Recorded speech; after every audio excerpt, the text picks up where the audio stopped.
माना जा रहा है ईरान इजराइल युद्ध की वजह से दुनिया भर के देशों में तेल की किल्लत बढ़ गई है। तेल की बढ़ती कीमतों के बीच अमेरिकी राष्ट्रपति डोनाल्ड ट्रंप ने बड़ा ऐलान किया है जो भारत से जाकर जुड़ता है। ट्रंप ने किया है $300 अरब डील का ऐलान। रिलायंस के साथ साझेदारी के इस सौदे में किसे होगा फायदा, आज इसे समझने की कोशिश करेंगे। और नकली संत का अंत होता है, ये बात कही है पिछले 9 साल से सत्ता से दूर बैठे सपा के मुखिया अखिलेश यादव ने, जो सत्ता के सुख के लिए अलग अलग रास्ते अपना रहे हैं, बल्कि वो हर रास्ता चुन रहे हैं कि कहीं से कोई रास्ता ऐसा मिले जो सीएम की कुर्सी पर उन्हें दोबारा वापस बैठा दे।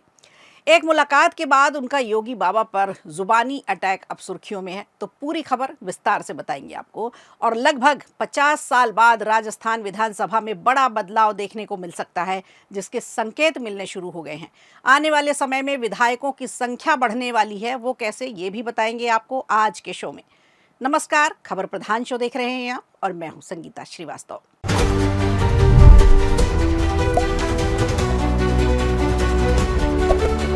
शुरुआत करते हैं आज की सबसे बड़ी अंतर्राष्ट्रीय खबर से। बड़ी खबर यह है कि अमेरिका ने टेक्सास में ऑयल रिफाइनरी लगाने का ऐलान किया है और सबसे बड़ी बात, ट्रंप के मुताबिक इस रिफाइनरी में भारतीय कंपनी रिलायंस इंडस्ट्रीज का सहयोग करेगी।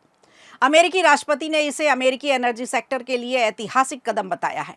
ट्रंप ने ट्रुथ सोशल पर टेक्सास में रिफाइनरी प्लांट लगाने की योजना का ऐलान करते हुए लिखा कि अमेरिका फिर से असली एनर्जी वर्चस्व की ओर लौट रहा है। आज मुझे ये ऐलान करते हुए गर्व हो रहा है कि अमेरिका फर्स्ट रिफाइनिंग टेक्सास के ब्राउन्सविले में रिफाइनरी खोल रहा है। यहाँ पिछले 50 साल से उसकी ओर से खोली जाने वाली पहली रिफाइनरी होगी और ये $300 अरब की ऐतिहासिक डील है। ये अमेरिका के इतिहास की सबसे बड़ी डील मानी जा रही है। अमेरिकी कामगारों के लिए, ऊर्जा क्षेत्र में और दक्षिण टेक्सास के शानदार लोगों के लिए एक बड़ी जीत बताई जा रही है। ट्रंप ने यह भी लिखा कि मैं भारत में हमारे साझेदारों और वहां की सबसे बड़ी निजी ऊर्जा कंपनी रिलायंस इंडस्ट्रीज को भी इस बड़े निवेश के लिए धन्यवाद देता हूं। ट्रंप के इस ऐलान को अंतर्राष्ट्रीय तेल मार्केट में सप्लाई तय करने की अमेरिकी कोशिशों से अब इसे जोड़कर देखा जा रहा है। इससे पहले अमेरिका ने भारत को रूस से तेल खरीदने के लिए 30 दिन की छूट दी थी। ट्रंप का ये कदम इसलिए भी अहम माना जा रहा है कि भारत में ऑयल रिफाइनरी इंडस्ट्रीज की क्षमता काफ़ी ज़्यादा है। भारत ऑयल रिफाइनरिंग क्षमता के मामले में दुनिया के टॉप 5 देशों में शामिल है। अंतर्राष्ट्रीय बाजार में तेल की सप्लाई बरकरार रखने में भारत की रिफाइनिंग इंडस्ट्रीज की अहम भूमिका मानी जाती है। अब विश्लेषकों का मानना यह है कि भारत को कच्चा तेल मिलता रहे तो अंतर्राष्ट्रीय मार्केट में ऑयल सप्लाई बेहतर बनी रहेगी। अमेरिका को इसका सबसे बड़ा फायदा होगा, उसे पेट्रोल, डीजल और टरबाइन फ्यूल जैसे रिफाइंड ऑयल के बहुत ज़्यादा आयात पर निर्भर नहीं रहना पड़ेगा। अब इसका इस्तेमाल वो घरेलू बाजार में सप्लाई में यूरोप और दूसरे देशों को निर्यात करके भी ले सकेगा। समाचार एजेंसी रॉयटर्स के मुताबिक रिफाइनरी अमेरिकी मैक्सिको सीमा पर मौजूद ब्राउन्सविले पोर्ट में लगाई जाएगी। ये रिफाइनरी, इसकी हर दिन की रिफाइनिंग क्षमता होगी 1.68 लाख बैरल। अमेरिका पिछले 50 साल में पहली बार नई रिफाइनरी लगा रहा है। जानकारों का मानना है कि इसमें रिलायंस इंडस्ट्रीज की रिफाइनिंग अमेरिका के लिए बेहद मददगार साबित हो सकती है।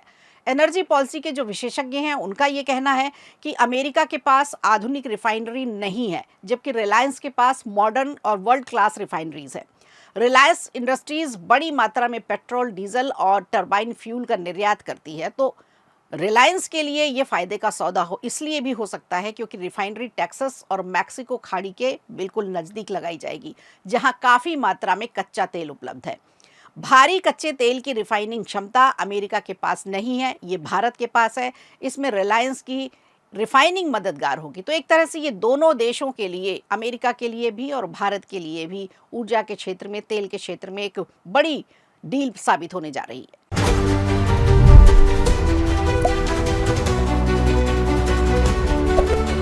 और इधर समाजवादी पार्टी के मुखिया अखिलेश यादव का एक बयान सीधा संत सीएम पर अटैक माना जा रहा है। अब बीजेपी उन्हें आड़े हाथों ले रही है। यौन शोषण के आरोप में घिरे स्वामी अभिमुक्तेश्वरानंद से मुलाकात करने अखिलेश यादव राजधानी लखनऊ पहुंचे। यहां उन्होंने ऐसी बात कह दी जिसे मुख्यमंत्री योगी आदित्यनाथ से जोड़कर देखा जा रहा है। उन्होंने बिना नाम लिए असली और नकली संत की बात कहते हुए कहा कि नकली संतों का अंत होता ही है। दरअसल स्वामी अभिमुक्तेश्वरानंद सरस्वती ने बुधवार को राजधानी लखनऊ में गौ रक्षा धर्म युद्ध का शंखनाद किया और उसके बाद वैसे देखा जाए तो इस आयोजन में कुर्सियां खाली ही रही, फ्लॉप शो माना गया। लेकिन इन सब के बीच अखिलेश यादव आज गुरुवार को स्वामी से मिलने पहुंचे। मुलाकात के बाद उन्होंने एक नया विवाद छेड़ दिया।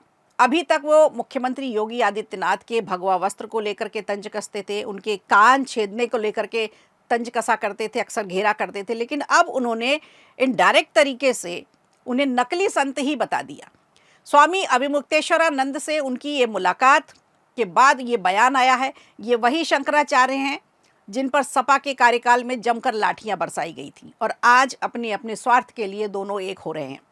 अखिलेश यादव ने कहा कि पूजनीय शंकराचार्य जी से आशीर्वाद और ज्ञान लेने हम लोग यहाँ पहुंचे हैं। कोई भी शुभ कार्य शुरू करने से पहले साधु संत और शंकराचार्य के से मिलने से नकली संतों का अंत होता है।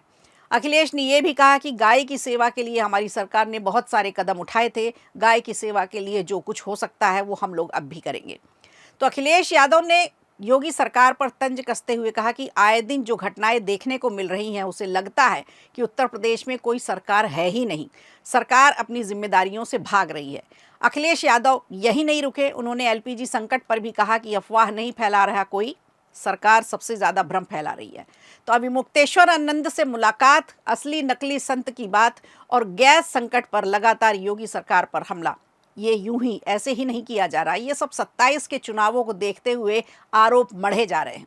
अब देखना ये होगा कि सीएम योगी की तरफ से अगली क्या तैयारी होगी।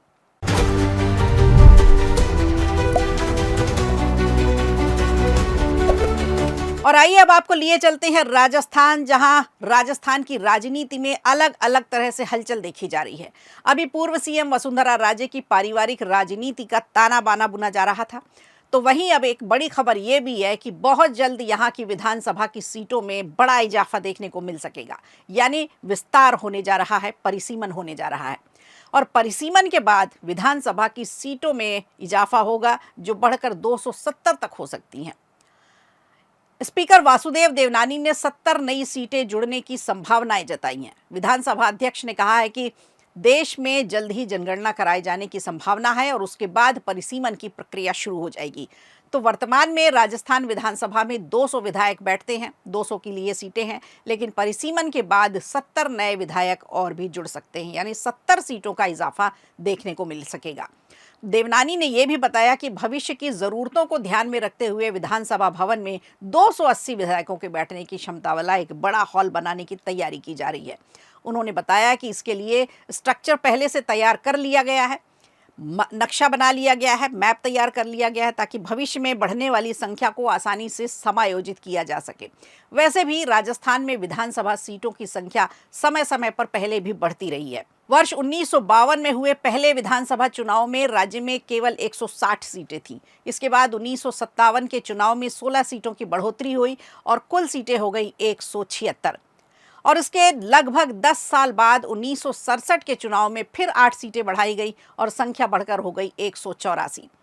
आखिरी बार 1977 में सीटों की संख्या बढ़ाई गई थी, सीटों की संख्या में इजाफा हुआ था और बढ़कर ये हो गई थी 200 और तब से लेकर अब तक 200 की संख्या में हैं सीटें यहाँ पर।